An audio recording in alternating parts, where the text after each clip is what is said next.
तो चलिए आज बात करते हैं इलेक्ट्रोहोम्योपैथी की एक बहुत ही खास दवा P9 के बारे में। देखिए, ये कोई आम खांसी की दवा नहीं है, बल्कि ये उन पुरानी और गहरी सांस की तकलीफों का जवाब है जहां अक्सर दूसरी दवाएं अपना असर नहीं दिखा पाती। तो आइए समझते हैं कि आखिर P9 में ऐसा क्या है जो इसे इतना स्पेशल बनाता है। किसी भी बीमारी के इलाज में सबसे बड़ा सवाल तो यही होता है कि आखिर जड़ कहाँ है। खासकर जब फेफड़ों की बात हो, एक ऐसा खास संकेत होता है जो सही दवा चुनने में हमारी मदद कर सकता है। और P9 के मामले में तो यही संकेत सब कुछ है। तो वो क्या है, चलिए पता लगाते हैं। अब देखिए, P9 को अगर ठीक से समझना है तो हमें इसकी तुलना इसके करीबी रिश्तेदार मेडिसिन P8 से करनी होगी। दोनों में बहुत कुछ एक जैसा है, लेकिन बस एक छोटा सा मगर बहुत ही जरूरी फर्क है जो इन दोनों को एक दूसरे से बिल्कुल अलग बना देता है। और यही है वो बड़ा अंतर। जहां P8 फेफड़ों की आम समस्याओं में काम आती है, वहीं P9 का सिर्फ और सिर्फ एक ही सबसे बड़ा संकेत है, गाढ़ा, चिपचिपा और अंदर जमा हुआ बलगम। तो याद रखने वाली सबसे जरूरी बात क्या है? अगर बलगम गाढ़ा है तो P9 के बारे में सोचना है। तो P9 का जो सीधा निशाना है वो है हमारा रेस्पिरेटरी सिस्टम। मतलब ये खास तौर पर उन मामलों के लिए बनी है जहां फेफड़ों या गले में बलगम इतना जिद्दी होकर जम गया है कि शरीर उसे खुद से बाहर निकाल ही नहीं पा रहा। तो P9 के मुख्य टारगेट्स पर एक नजर डालते हैं। ये पुरानी सांस की बीमारियों, गाढ़े बलगम वाली खांसी, क्रॉनिक ब्रोंकियाइटिस और यहाँ तक कि फेफड़ों को मजबूती देने के लिए भी इस्तेमाल होती है। सच में एक स्पेशलिस्ट की तरह जो सीधे समस्या की जड़ पर ही वार करती है। चलिए अब थ्योरी से निकलकर थोड़ा प्रैक्टिकल में आते हैं। देखते हैं कि ये असल में काम कैसे करती है। कुछ आम लेकिन पुरानी सांस की तकलीफों को लेते हैं और देखते हैं कि सोर्स मटेरियल के हिसाब से P9 को दूसरी सपोर्टिंग मेडिसिन के साथ कैसे दिया जाता है। इस स्लाइड में एक बात जो सच में काफी इंटरेस्टिंग है वो है पोटेंसी का इस्तेमाल। आप देखिए, जो पुरानी कंडीशन है जैसे पुरानी खांसी या ब्रोंकाइटिस, उनमें P9 की D30 पोटेंसी बताई गई है।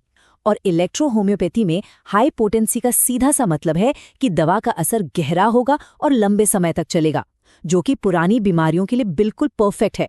और साथ में C5 और P8 जैसी दवाएं लक्षणों को कंट्रोल करने में मदद करती हैं। लेकिन कहानी यहीं खत्म नहीं होती।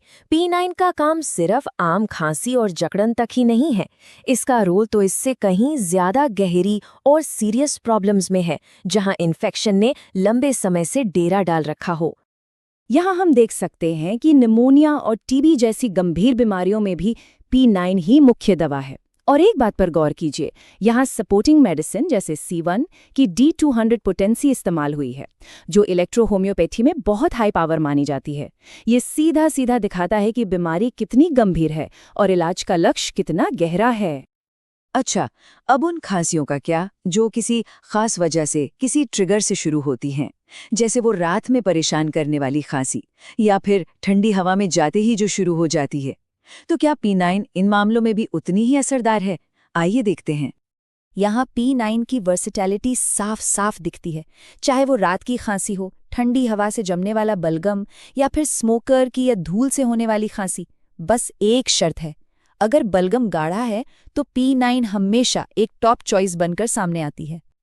तो अब हम P9 के इस्तेमाल के उस लेवल पर चलते हैं जहां हालात बहुत बहुत ज्यादा सीरियस हो जाते हैं।